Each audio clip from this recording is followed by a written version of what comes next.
नमस्ते दोस्तों, कैसे हो आप सभी। आज की क्लास दोस्तों आपके लिए बहुत इंटरेस्टिंग होने जा रही है, क्योंकि जो आज की क्लास है उसमें हम पार्ट ऑफ स्पीच का सेकंड पार्ट जो अपने हैं प्रोनाउन उसके बारे में अध्ययन करेंगे। पिछली कक्षा में हमने बहुत ही शानदार और अच्छी तरीके से हमने नाउन पार्ट ऑफ स्पीच का प्रथम जो पार्ट था नाउन उसके बारे में बहुत ही शानदार अच्छे तरीके से अध्ययन किया था। दोस्तों अगर किसी ने हमारी पिछली कक्षा नहीं देखी है तो हमारे YouTube चैनल पर जाकर पिछली कक्षाएं देख सकता है, या फिर हमारे डिस्क्रिप्शन में जो लिंक दिया हुआ है वहां जाकर भी वो कक्षाएं देख सकता है। ठीक है दोस्तों, बिना समय गवाए क्लास स्टार्ट करते हैं। प्रोनाउन दोस्तों आज हम पार्ट ऑफ स्पीच का सेकंड पार्ट प्रोनाउन के बारे में अध्ययन करेंगे।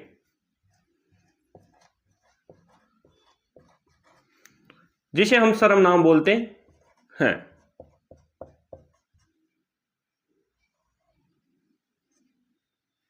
ठीक है दोस्तों, आप सभी को पता है जिस तरीके से हिंदी में भाषा के नियमों संबंधी ज्ञान के लिए व्याकरण आवश्यक है, उसी प्रकार इंग्लिश में सेंटेंसों के लिए व्याकरण का ज्ञान, ग्रामर का ज्ञान होना बहुत जरूरी है। अगर दोस्तों आपको पार्ट ऑफ स्पीच का ज्ञान नहीं रहेगा तो मैं आपको इंग्लिश नहीं सिखा सकता। मैं क्या, इस संसार का कोई भी व्यक्ति आपको इंग्लिश नहीं सिखा सकता।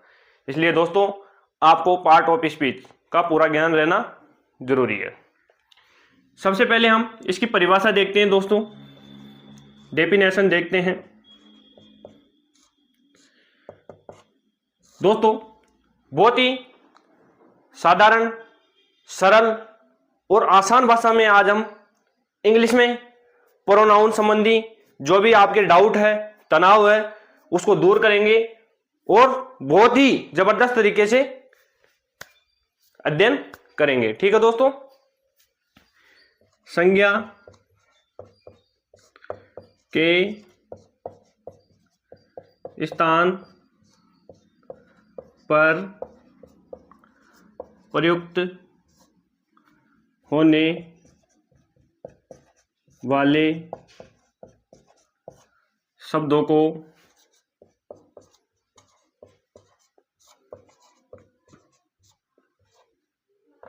सर्वनाम कहते हैं।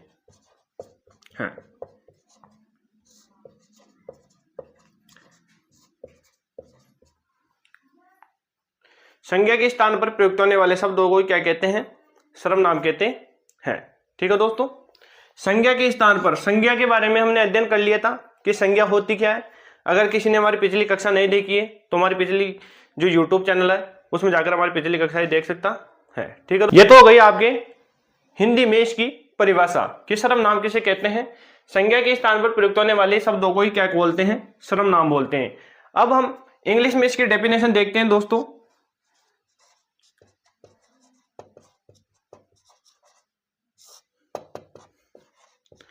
A word which used a place of noun and avoid the repetition.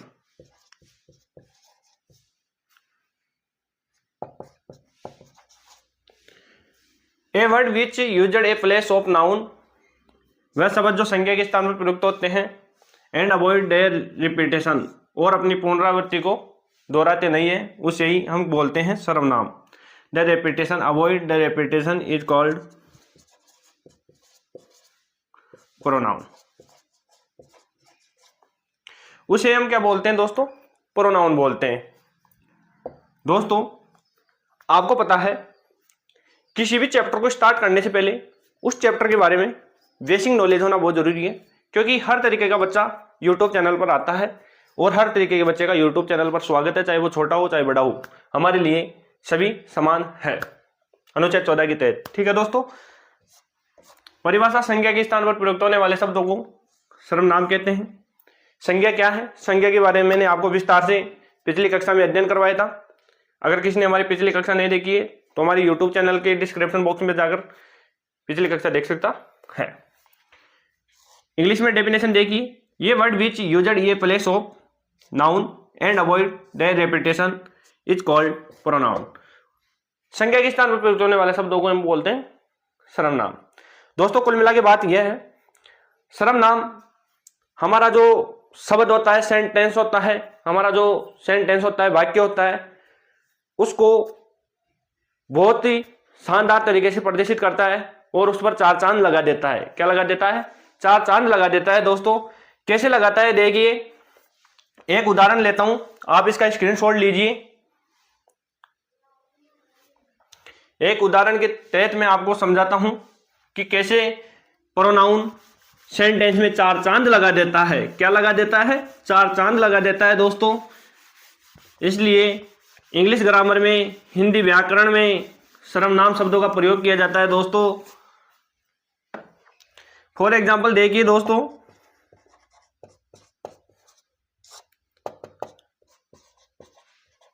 Ravi is a player. Ravi is a player. Ravi is a player. Ravi is playing in the ground. दोस्तों आपके सामने एक सेंटेंस तो यह है, Ravi is player, Ravi is playing in the ground. और एक sentence यह है आपके सामने, Ravi is a player, he is playing in the ground. दोस्तों अब आपको दोनों सेंटेंसों में से सबसे शानदार और सबसे जबरदस्त सेंटेंस कौन सा लग रहा है? आपकी ईमानदारी से बताइए दोस्तों, कौन सा सेंटेंस आपको ज्यादा शानदार लग रहा है, ज्यादा अच्छा लग रहा है? दोस्तों आप इसमें देख पा रहे होंगे, Ravi is a player, Ravi is playing in the ground. अब इसमें रवि शब्द का दो बार प्रयोग किया गया है, तो यह सेंटेंस हमको भद्दा लग रहा है। क्या लग रहा है? भद्दा लग रहा है, इतना अच्छा नहीं लग रहा है। जिस तरीके से औरत के ऊपर आभूषण अच्छे लगते हैं, क्या लगते हैं? आभूषण अच्छे लगते हैं, आभूषण पहनाते ही उसकी सुंदरता पे चार चांद लग जाते हैं। उसी तरीके से सेंटेंस में प्रोनाउन का प्रयोग करने से भी क्या होता है? सेंटेंस के चार चांद लग जाते हैं। ठीक है दोस्तों, Ravi is a player, Ravi एक खिलाड़ी है, he is playing in the ground, वह खेल रहा है। कहां खेल रहा है? ग्राउंड के अंदर, मैदान में। कहां? मैदान में। दोस्तों आप देख पा रहे होंगे यहां रवि के स्थान पर हमने ही प्रोनाउन का प्रयोग किया है। किसका प्रयोग किया है? ही प्रोनाउन का प्रयोग किया है। इसलिए दोस्तों इस सेंटेंस के चार चांद लगा देता है प्रोनाउन। क्या लगा देता है? चार चांद लगा देता है दोस्तों प्रोनाउन। इसलिए मैं आपको बार बार बोलता हूं कि अगर आपको ग्रामर आती है तो आप कोई सा भी सेंटेंस हो उसको आसानी से इंग्लिश में ट्रांसलेट कर सकते हो, इंग्लिश को हिंदी में ट्रांसलेट कर सकते हो, लेकिन आपको आनी चाहिए ग्रामर। और उसके लिए आपको एक सर का साथ लेना ही लेना पड़ेगा दोस्तों, क्योंकि बेसिक तरीके से आपको मैंने इंग्लिश ग्रामर करवाने का निश्चय किया है। ठीक है दोस्तों, अब हम इतना कुछ करने के बाद में काइंड्स ऑफ प्रोनाउन, प्रोनाउन के प्रकारों के बारे में, भेदों के बारे में अध्ययन करेंगे दोस्तों। ठीक है दोस्तों, आप इसका स्क्रीनशॉट ले लीजिए।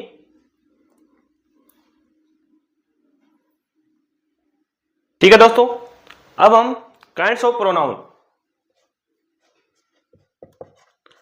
काइंड्स ऑफ प्रोनाउन, सर्वनाम के भेद।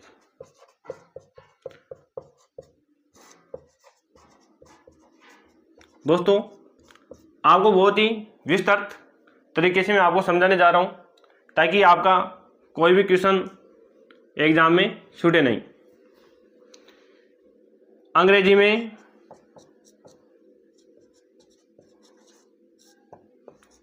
मैं प्रोनाउन के 9 भेद होते हैं। कितने भेद होते हैं दोस्तों? 9 भेद होते हैं। सबसे पहले आपके आ जाता है पर्सनल प्रोनाउन,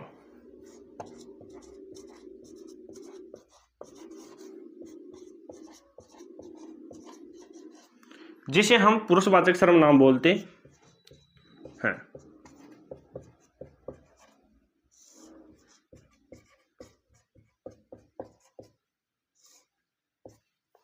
क्या बोलते हैं? पुरुषवाचक सर्वनाम बोलते हैं। फिर आपके आ जाता है डेमोन्स्ट्रेटिव प्रोनाउन, जिसे हम बोलते हैं संकेतवाचक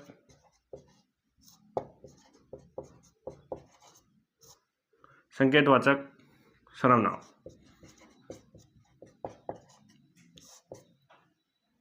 ठीक है दोस्तों। फिर आपके आ जाता है डिस्ट्रीब्यूटिव प्रोनाउन, जिसे हम बोलते हैं विभाग सूचक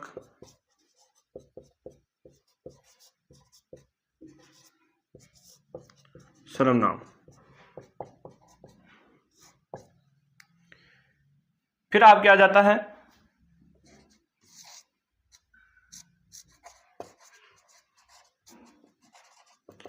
इंडेफिनेट प्रोनाउन,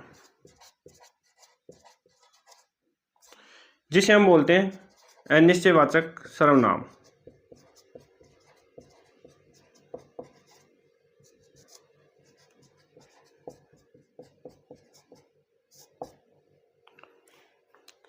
फिर आपके आ जाता है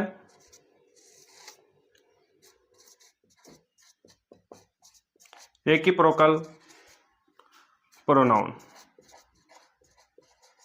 जिसे हम बोलते हैं परस्पर सूचक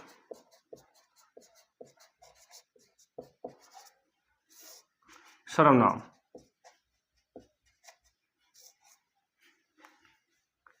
दोस्तों, अंग्रेजी में प्रोनाउन के 9 भेद होते हैं। सबसे पहले आपके पर्सनल प्रोनाउन आता है, जिसे हम पुरुषवाचक सर्वनाम बोलते हैं। इनके बारे में विस्तृत अध्ययन करेंगे दोस्तों। सबसे पहले हम इनके भेद देखेंगे कि कितने भेद होते हैं। सबसे पहले पर्सनल प्रोनाउन, जिसे पुरुषवाचक सर्वनाम बोलते हैं। फिर डेमॉन्स्ट्रेटिव प्रोनाउन, जिसे हम संकेतवाचक सर्वनाम बोलते हैं। फिर डिस्ट्रीब्यूटिव प्रोनाउन, जिसे हम विभाग सूचक सर्वनाम बोलते हैं। फिर इंडेफिनेट प्रोनाउन, जिसे हम अनिश्चयवाचक सर्वनाम बोलते हैं। फिर रेसिप्रोकल प्रोनाउन, जिसे हम परस्पर सूचक सर्वनाम बोलते हैं। ठीक है दोस्तों, 4 और रहे हैं, वो भी अभी लिखवाते हैं। आप इसका स्क्रीनशॉट ले लीजिए दोस्तों जब तक। ठीक है दोस्तों,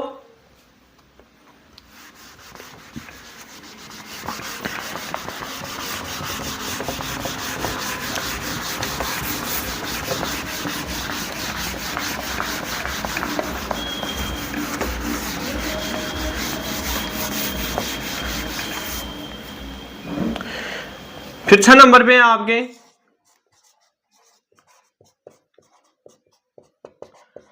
रिफ्लेक्सिव प्रोनाउन,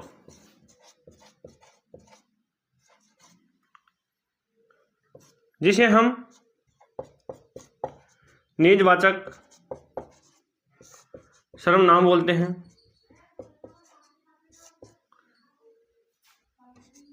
फिर 7 नंबर के आपके रिलेटिव प्रोनाउन,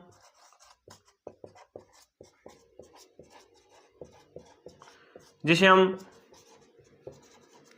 संबंधवाचक सर्वनाम बोलते हैं। फिर आपके एम्फेटिक प्रोनाउन, जिसे हम दृढ़ता सूचक सर्वनाम बोलते हैं।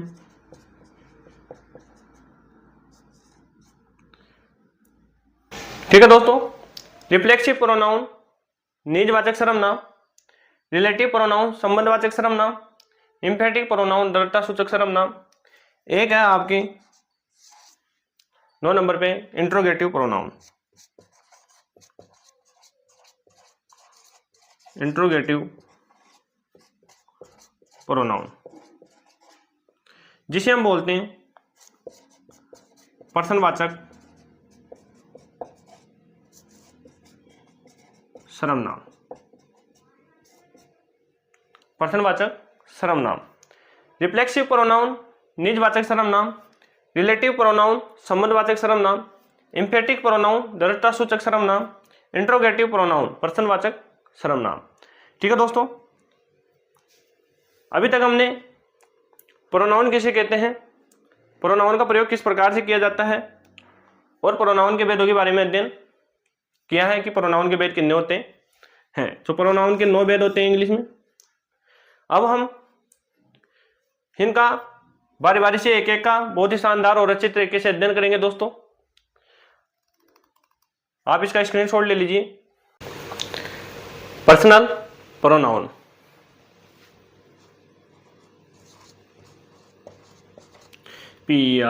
PRSONAL pronoun.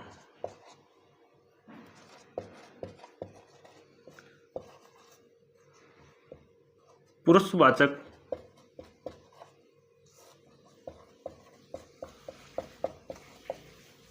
सर्वनाम। दोस्तों, किसी भी चीज को सीखने के लिए पेशेंस, धैर्य रखना बहुत जरूरी है, क्योंकि ऐसा तो नहीं है कि मैं आपको एक दिन में सब कुछ सिखा दूंगा, लेकिन मैं आपको विश्वास दिलाता हूं कि आप मेरे ऊपर विश्वास रखिए। मैं धीरे धीरे करके आपको पूरी इंग्लिश ग्रामर बहुत ही शानदार तरीके से क्लियर करवाऊंगा दोस्तों। इसलिए जो मैं आपको पढ़ाता हूं उसे आप पढ़िए, उसका आप रिवीजन कीजिए दोस्तों, क्योंकि मैं पढ़ाऊँ और आप रिवीजन ना करें तो फिर आप जानते हो फिर मैं कुछ नहीं कर सकता दोस्तों, साथ में आपको भी रिवीजन करना होगा। ठीक है दोस्तों, सबसे पहले हम इसकी डेफिनेशन देखते हैं।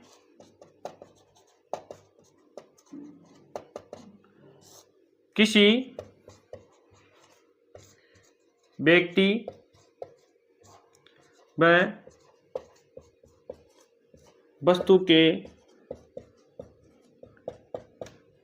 स्थान पर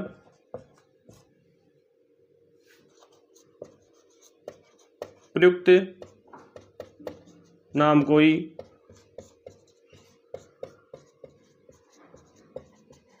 पर्सनल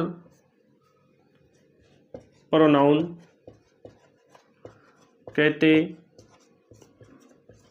हैं। किसी व्यक्ति व वस्तु के स्थान पर प्रयुक्त नाम को पर्सनल प्रोनाउन कहते हैं। जैसे अभी हमने एक उदाहरण लिया था, प्रोनाउन की परिभाषा देखी थी जब, Ravi is a player, he is playing in the ground. Ravi क्या है, व्यक्ति है, व्यक्ति के स्थान पर हमने किस सर्वनाम का प्रयोग किया था, ही का। तो दोस्तों ये आपके व्यक्तिवाचक सर्वनाम भी कहते हैं, इसको क्या बोलते हैं, व्यक्तिवाचक सर्वनाम भी बोलते हैं। ओके दोस्तों, ये 3 प्रकार के होते हैं। कितने प्रकार के होते हैं, 3 प्रकार के होते हैं। कौन कौन से होते हैं, फर्स्ट पर्सन। ठीक है दोस्तों, फर्स्ट पर्सन में आप क्या आ जाता है, बोलने वाला।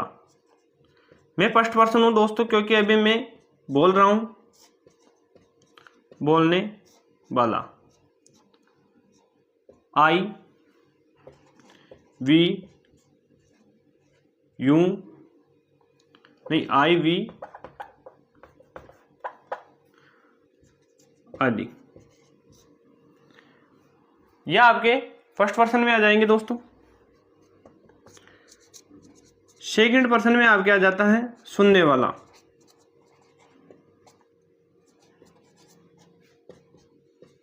सुनने वाला, जैसे तुम। ठीक है दोस्तों, थर्ड पर्सन में आप क्या जाता है, अन्य, जिसके बारे में बातचीत की जा रही हो। थर्ड पर्सन अन्य, ही, शी, इट, इट इज आदि। जो पर्सनल प्रोनाउन होता है दोस्तों, उसे हम पुरुषवाचक सर्वनाम बोलते हैं या व्यक्तिवाचक सर्वनाम बोलते हैं।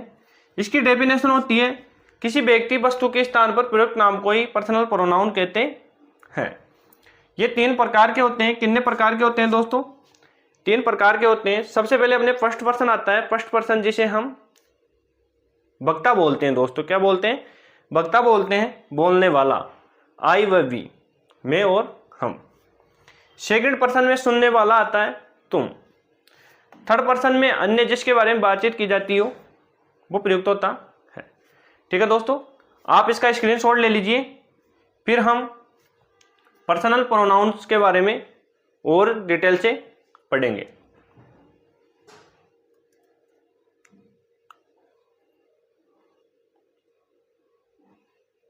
ठीक है दोस्तों,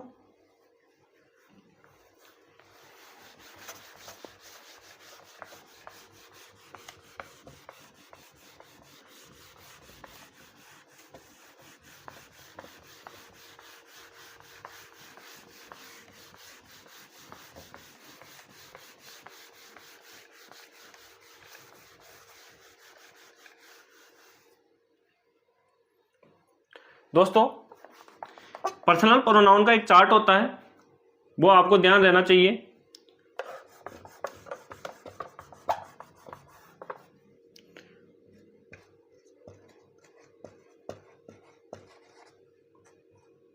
यहाँ प्रोनाउन लिख लीजिए, आपको पता रहेगा टॉपिक कौन सा चल रहा है।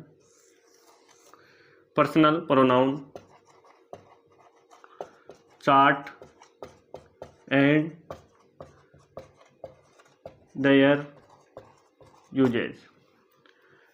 पर्सनल प्रोनाउन का जो चार्ट होता है, फर्स्ट पर्सन का होता है, सेकंड पर्सन का होता है और थर्ड पर्सन का होता है। सबसे पहले आपके यहाँ पर्सन आ जाएगा, first person, second person, third person दोस्तों। फिर आपके यहाँ नंबर आ जाएगा, सिंगुलर, प्लूरल। फिर आपके यहाँ नॉमिनेटिव आ जाएगा, कर्ता आ जाएगा। फिर आपके पोसेसिव आ जाएगा,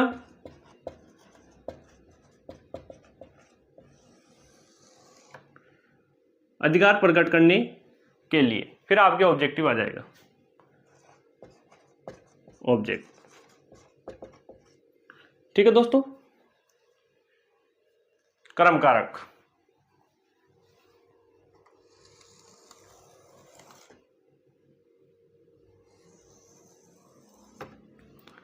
दोस्तों, जीवन में आगे बढ़ने के लिए पेशेंस रहना बहुत ज़रूरी है। अगर आप धैर्य के साथ पढ़ते हो तो आप अपने लक्ष्य, अपना जो गोल है उसे प्राप्त आसानी से कर सकते हो। सबसे पहले फर्स्ट पर्सन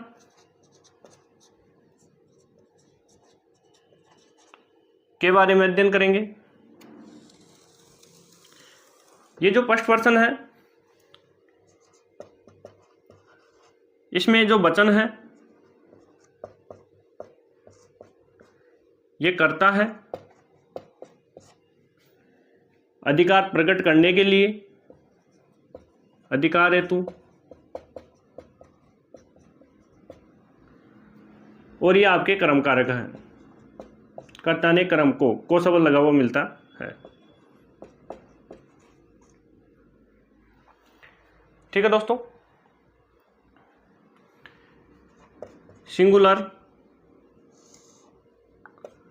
प्लूरल।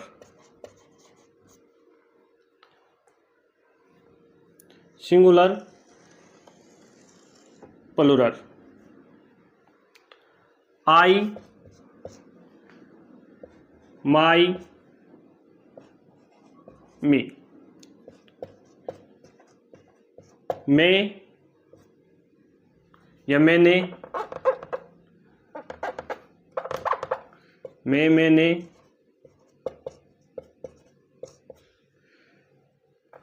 इधर ले लो दोस्तों, मेरा,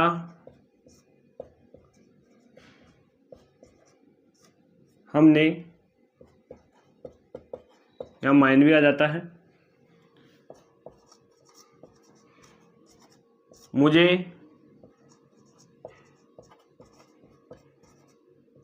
मुझको। ये सभी आपके सिंगुलर में प्रयुक्त होते हैं दोस्तों। आई, माई, मी, मैं, मेरा, मुझे, मुझको। बी, हम, ओवर, अस, हमारा, हमें। बी और अस यह आपके प्लूरल में प्रयुक्त होता है। फिर देखिए सेकंड पर्सन।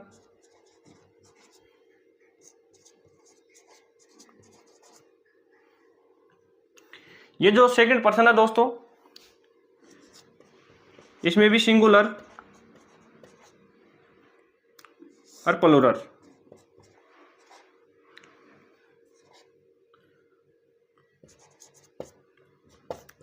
यूं, योर, यू। तुम, तुम्हारा, तुम्हें, तुमको। यह आपके तो शब्द लगा हुआ मिलेगा तो ये क्या हो जाएगा, सिंगुलर हो जाएगा। तुम शब्द लगा हुआ मिलेगा तो ये आपके सिंगुलर हो जाएगा, और यूं शब्द लगा हुआ मिलेगा तो ये आपके सिंगुलर हो जाएगा। यूं, योर, यूं, तुम, तुम्हारा, तुम्हें, तुमको। यह आपके सिंगुलर और प्लूरल दोनों में प्रयुक्त होता है। फिर देखिए आप थर्ड पर्सन।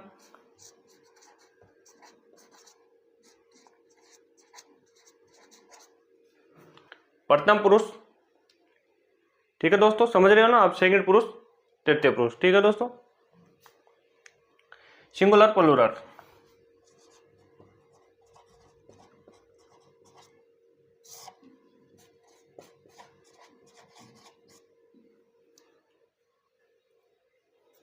सबसे पहले ही, इज, हिम। यह आपके दोस्तों सिंगुलर में है। किस में है, सिंगुलर में है। प्लूरल का मैं अभी लिखा दूंगा, एक ही है। He, his, him, she, her, हर,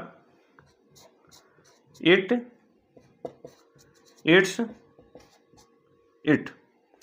यह आपके सिंगुलर में है दोस्तों, थर्ड पर्सन में। और एक आपके प्लूरल में है, दे, देयर, देम, ही। ये पुल्लिंग के लिए आता है दोस्तों, वह। यह आपके स्त्रीलिंग के लिए आता है, वह।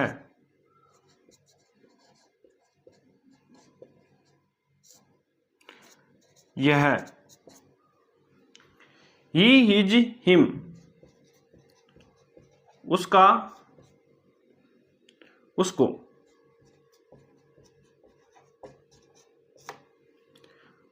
उसकी,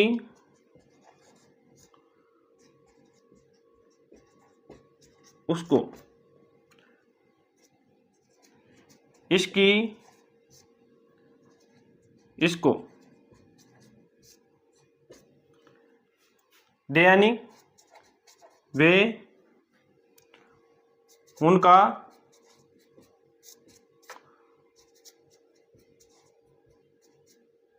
उनको। जैसा कि दोस्तों आप देख पा रहे होंगे, personal pronoun chart and their usages. पुरुषवाचक सर्वनाम का चार्ट और उनके प्रयोग। प्रथम पुरुष, सेकंड पुरुष, तृतीय पुरुष, ठीक है दोस्तों। फर्स्ट पर्सन में सिंगुलर और प्लूरल नंबर वचन होता है, एक वचन और बहुवचन। एक वचन में आपके आई, माई, मी प्रयुक्त होता है। बहुवचन के लिए बी और हस प्रयुक्त होता है। एक वचन के लिए और बहुवचन के लिए यू और यू प्रयुक्त होता है। सिंगुलर के लिए he, his, him, she, her, her, they, their, them, its, its, it. और प्लूरल के लिए दे, देयर, देम प्रयुक्त होता है। सबसे पहले हम फर्स्ट पर्सन देखते हैं। सिंगुलर, आई, माई, मी, मैं, मेरा, मुझे, मुझको। बी और अस, हम, हमारा, हमको, ठीक है दोस्तों, या हमें।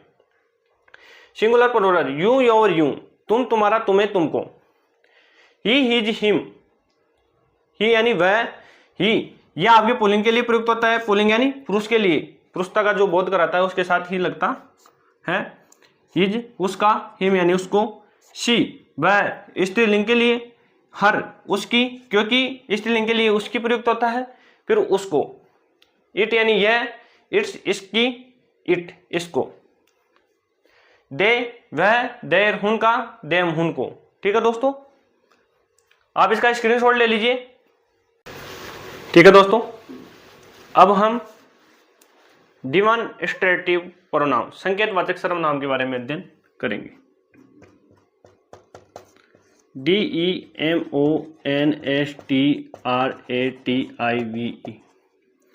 प्रोनाउन संकेतवाचक सर्वनाम। जैसा कि दोस्तों शब्द में अर्थ छिपा हुआ है, सर्वनाम।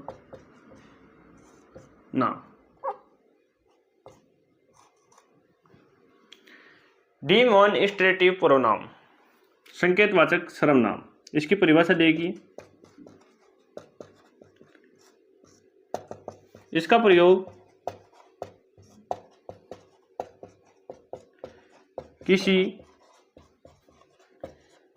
व्यक्ति या वस्तु की तरफ संकेत के लिए किया जाता है। किसका प्रयोग? संकेतवाचक सर्वनाम का प्रयोग किसी व्यक्ति या वस्तु की तरफ संकेत के लिए किया जाता है। फॉर एग्जाम्पल देखिए दोस्तों,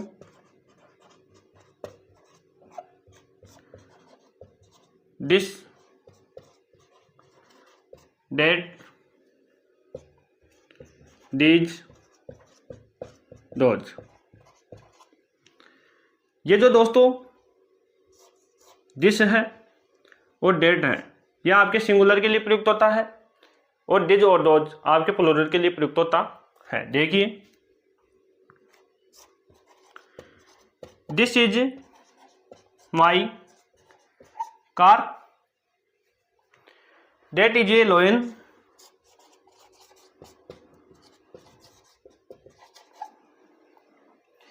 अब यहां आप देख पा रहे होंगे,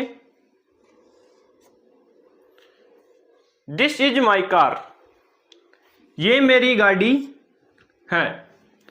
डेट इज ए लोइन, वह एक शेर है। दोस्तों यहां ये और वह संकेत किया हुआ है कि ये मेरी गाड़ी है, वह एक लोइन है, वह एक शेर है।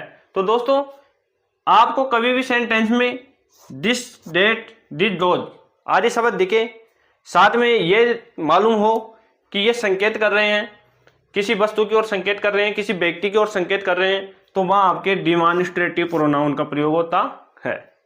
ठीक है दोस्तों, बिल्कुल सरल है और आसान है। स्क्रीनशॉट ले लीजिए दोस्तों आप। अब हम डिस्ट्रीब्यूटिव प्रोनाउन के बारे में अध्ययन करेंगे।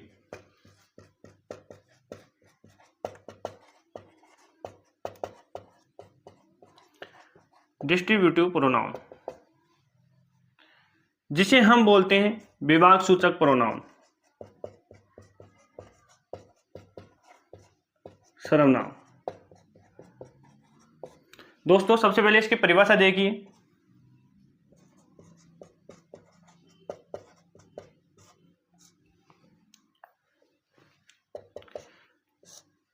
किसी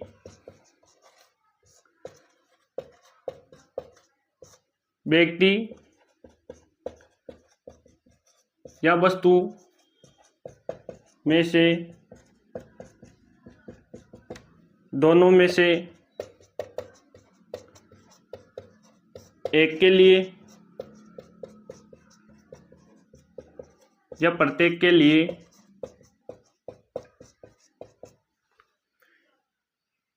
इस सर्वनाम का प्रयोग किया जाता है।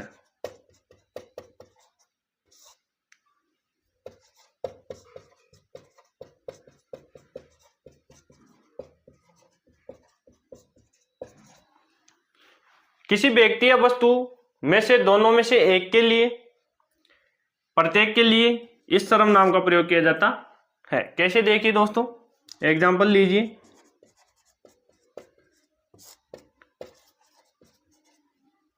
इच यानी प्रत्येक, आइदर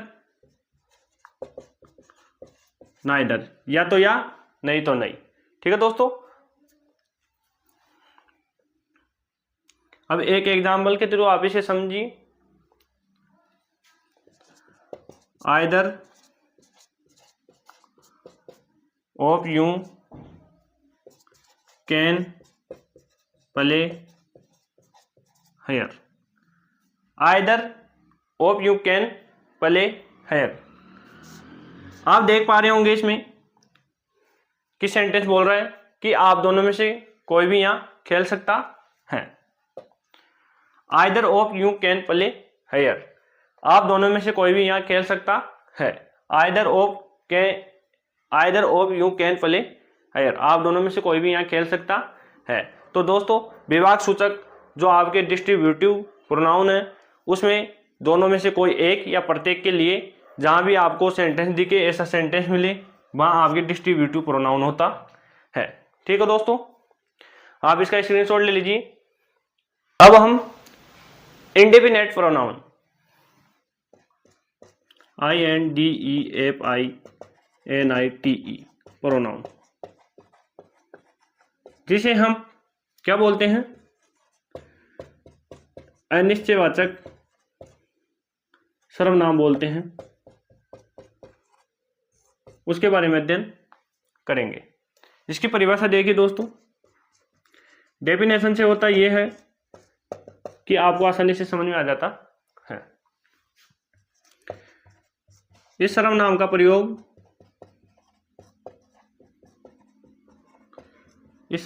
प्रयोग किसी निश्चित व्यक्ति या वस्तु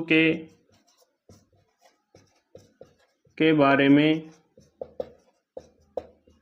ना होकर सामान्य रूप से होता है।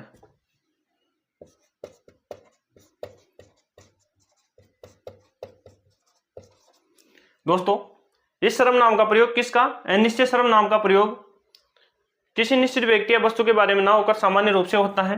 कोई इसमें निश्चित व्यक्ति नहीं होता है, कोई निश्चित वस्तु नहीं होती है। इसमें अनिश्चित व्यक्ति और वस्तु के बारे में संकेत दिया रहता है। अगर आपको फॉर एग्जाम्पल लीजिए,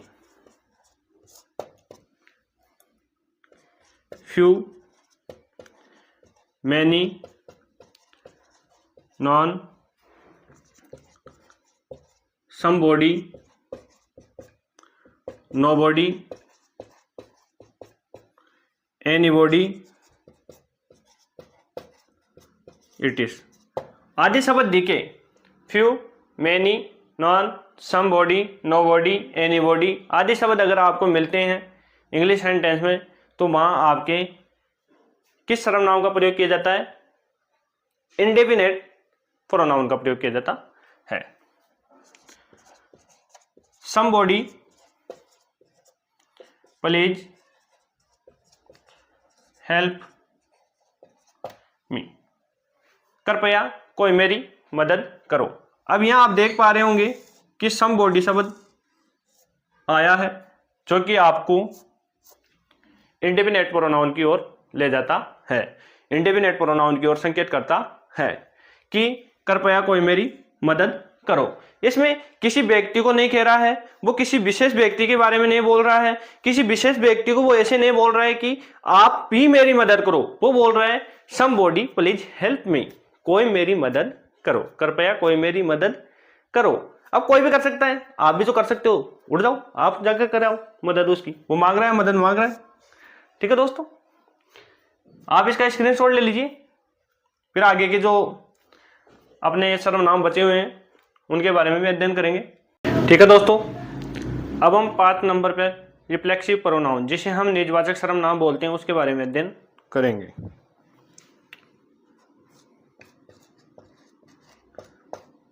REFLEXIVE, रिफ्लेक्सिव प्रोनाउन।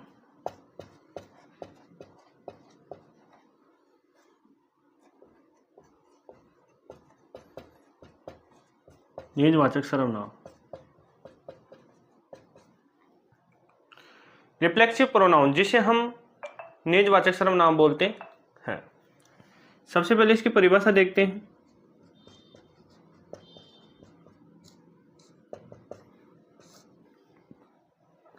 ये स्वयं का बोध कराते हैं। ये सर्वनाम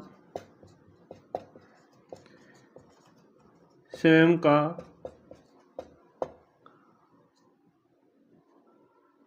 बोध कराते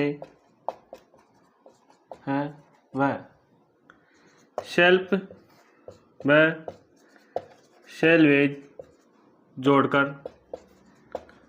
बनाए जाते हैं। दोस्तों सबसे सरल प्रोनाउंस का प्रकार है ये। इसमें क्या होता है, हम सेल्फ और सेल वेस्ट जोड़कर बनाते हैं। हमने अभी पर्सनल प्रोनाउन का चार्ट पढ़ा था, उसमें हमने first person, second person, third person पढ़ा था और सिंगुलर प्लूरल के बारे में पढ़ा था कि इनमें से फर्स्ट पर्सन में सिंगुलर कौन सा है, सेकंड पर्सन में कौन सा है और थर्ड पर्सन में सिंगुलर प्लूरल कौन सा है। तो दोस्तों सबसे पहले आप सेल्फ लगाकर सिंगुलर वाला देखिए, सेल्फ सिंगुलर, ठीक है दोस्तों।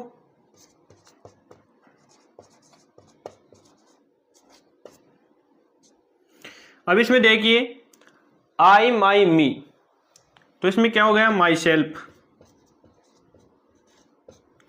ये तो हो गया आपके फर्स्ट पर्सन का। अब आप सेकंड पर्सन में देखिए यू, योर, यू, जो कि आपके सिंगुलर प्लूरल दोनों में प्रयुक्त होता है, योर सेल्फ। अब थर्ड पर्सन में देखिए he, his, him, him self.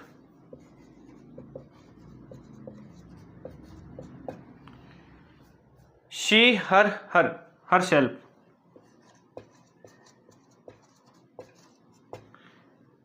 It, its, itself. ठीक है दोस्तों, ये तो आपके सिंगुलर में हो गया। सेल्फ लगाकर वाक्य के शब्द के अंत में सेल्फ लगाकर हम बनाते हैं रिफ्लेक्सिव प्रोनाउन। अब हम देखते हैं प्लूरल में सेल्विज लगाकर सेल्वेस। सिंगुलर में तो आएगा नहीं दोस्तों, क्योंकि प्लूरल में आएगा। फर्स्ट पर्सन में देखिए वी, ओवर, हस, तो our, O U R, ourselves. Second person में देखिए, सेकंड पर्सन में आपके योर सेल्वेस आ जाएगा, इट इज। ठीक है दोस्तों, इस तरीके से आपको सेल्फ और सेल्वेस जोड़कर आप रिफ्लेक्सिव प्रोनाउन बना सकते हो और पहचान कर सकते हो कि यह प्रोनाउन का कौन सा प्रकार है। एक एग्जांपल लीजिए दोस्तों, ही किल्ड हिमसेल्फ। अब आप इसमें देख पा रहे होंगे ही किल्ड हिमसेल्फ, हिमसेल्फ शब्द आया है, सेल्फ शब्द लगा हुआ है, तो यह आपके कौन सा प्रोनाउन हो गया, रिफ्लेक्सिव प्रोनाउन हो गया। दोस्तों बहुत ही सरल है और आपको आसानी से समझ में आ गया होगा। ध्यान ये रखना है कि स्वयं का बोध कराता है, खुद के बारे में बोलता है। माई सेल्फ, मैं खुद, योर सेल्फ, तुम खुद, हिम सेल्फ, ठीक है दोस्तों, हर सेल्फ, इट सेल्फ। ठीक है दोस्तों, तो खुद के बारे में अध्ययन करवाता है, स्वयं के बारे में बोध कराता है, उसे हम रिफ्लेक्सिव प्रोनाउन कहते हैं। आप इसका स्क्रीनशॉट ले लीजिए दोस्तों, फिर हम आगे जो अपने हैं इम्पैक्ट प्रोनाउन उसके बारे में अध्ययन करेंगे। हिम्फेटिक प्रोनाउन।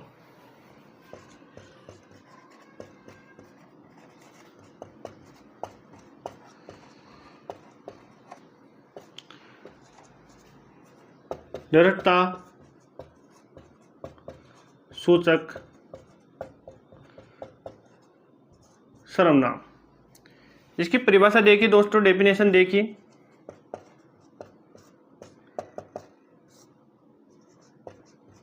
इसका प्रयोग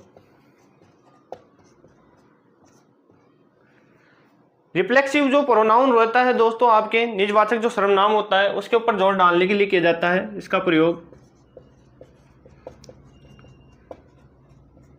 प्रोनाउन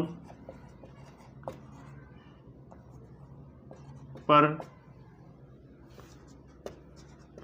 जोर डालने के लिए किया जाता है।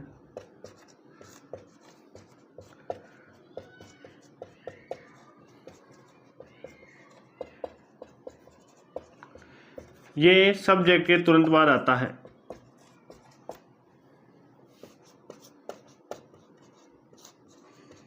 किसके बाद आता है? सब्जेक्ट के तुरंत बाद आता। फॉर एग्जाम्पल देखिए दोस्तों, we ourselves did it. हमने ये खुद किया है। We ourselves did it. हमने ये खुद किया है।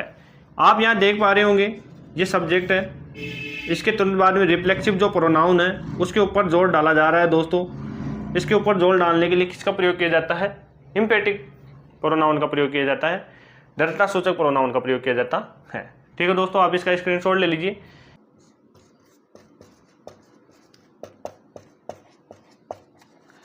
रेसिप्रोकल प्रोनाउन, जिसे हम परस्परवाचक सर्वनाम बोलते हैं। दोस्तों सबसे पहले इसकी डेफिनेशन देखते हैं।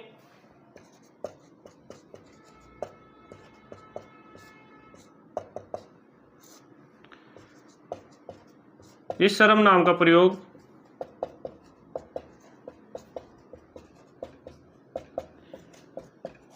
एक या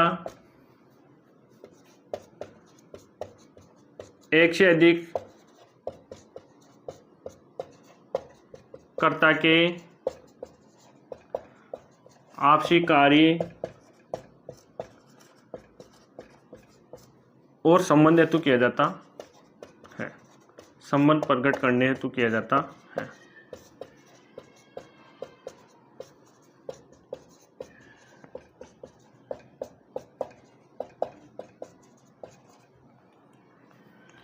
इस सर्वनाम का प्रयोग एक या एक से अधिक कर्ता के आपसी कार्य और संबंध प्रकट करने हेतु किया जाता है। किस सर्वनाम का प्रयोग दोस्तों? रेसिप्रोकल प्रोनाउन, परस्परवाचक सर्वनाम का प्रयोग किसके लिए किया जाता है? एक या एक से अधिक कर्ता के आपसी कार्य और संबंध प्रकट करने हेतु किया जाता है। एग्जाम्पल देखिए दोस्तों, आपको सेंटेंस में ईच अदर, वन अनदर आदि शब्द मिलेंगे लगे हुए। द गर्ल्स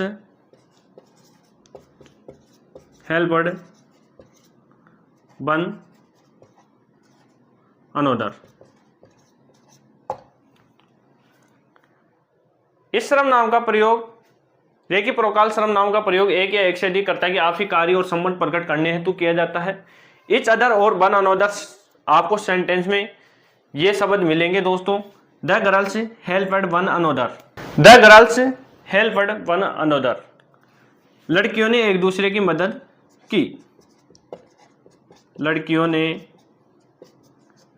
एक दूसरे की मदद की। आपको ध्यान इतना रखना है कि ये जो रेसिप्रोकल प्रोनाउन है इसमें ईच अदर और वन अनदर शब्दों का प्रयोग होगा। ठीक है दोस्तों, तो हम इंट्रोगेटिव प्रोनाउन के बारे में अध्ययन करेंगे।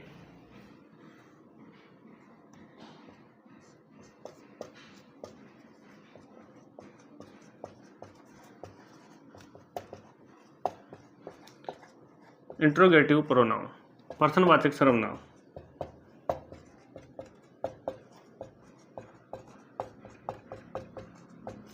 दोस्तों इसमें आपको हमने टेंस में पढ़ा था कि जो इंट्रोगेटिव सेंटेंस होता है उसमें आपको क्या लगा हुआ मिलता है, और यहाँ जो इंट्रोगेटिव प्रोनाउन है इसमें आपको प्रश्न पूछा जाएगा। परिभाषा,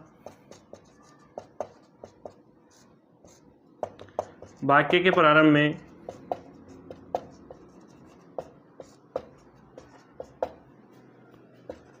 प्रश्नवाचक शब्दों का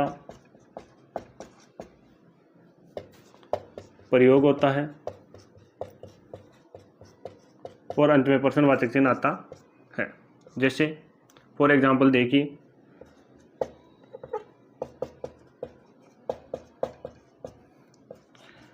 वाट, विच, हु, हुज,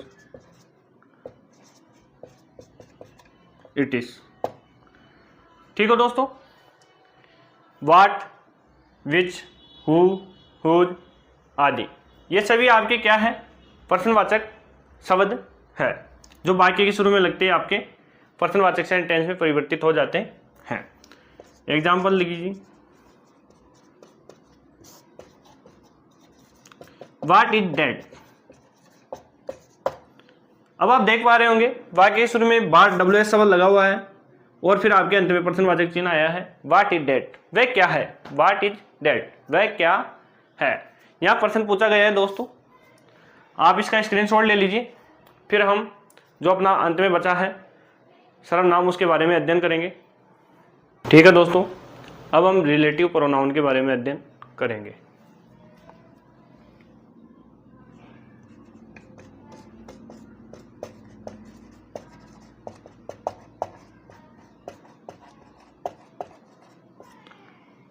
संबंधवाचक सर्वनाम,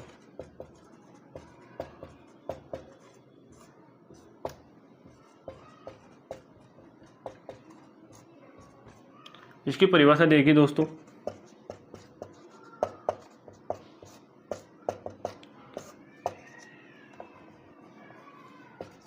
यह सर्वनाम नाउन व प्रोनाउन से पहले आए शब्दों से अपना संबंध प्रकट करता है। वह दो या दो से अधिक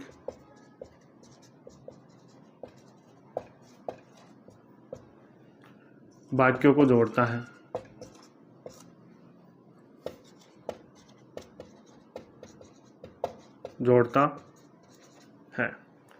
ये सर्वनाम कौन सा दोस्तों, रिलेटिव प्रोनाउन, संबंधवाचक सर्वनाम नाउन व प्रोनाउन से पहले आए शब्दों से अपना संबंध प्रकट करता है, वह दो या दो से अधिक वाक्यों को जोड़ता है। एग्जाम्पल देखिए,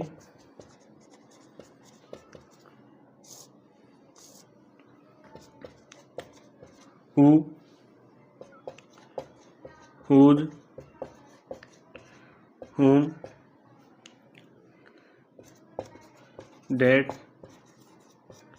it is। ठीक है दोस्तों,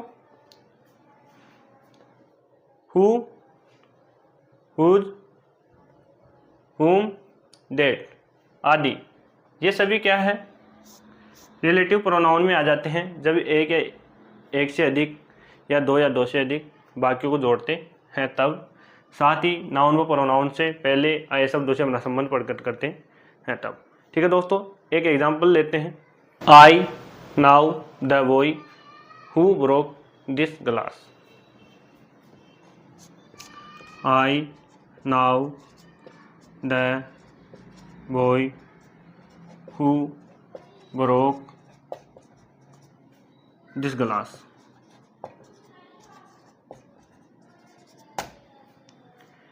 जैसा कि दोस्तों आप देख पा रहे होंगे, आई नाउ द बॉय, मैं उस लड़के को जानता हूं। हु, अब यहां जिसने इस गिलास को तोड़ा। मैं उस लड़के को जानता हूँ जिसने इस गिलास को तोड़ा। तो दोस्तों ये जो आपकी हुआ है ये दो या दो से अधिक वाक्यों को जोड़ रहा है और नाउन व प्रोनाउन से अपना संबंध प्रकट कर रहा है, इसलिए ये आपके हो गए रिलेटिव प्रोनाउन।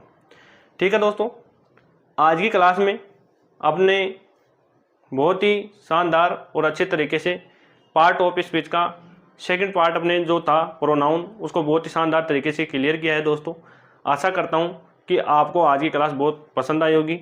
मिलते हैं अगली क्लास में नए जोश, नई ऊर्जा, नए उत्साह के साथ। धन्यवाद दोस्तों।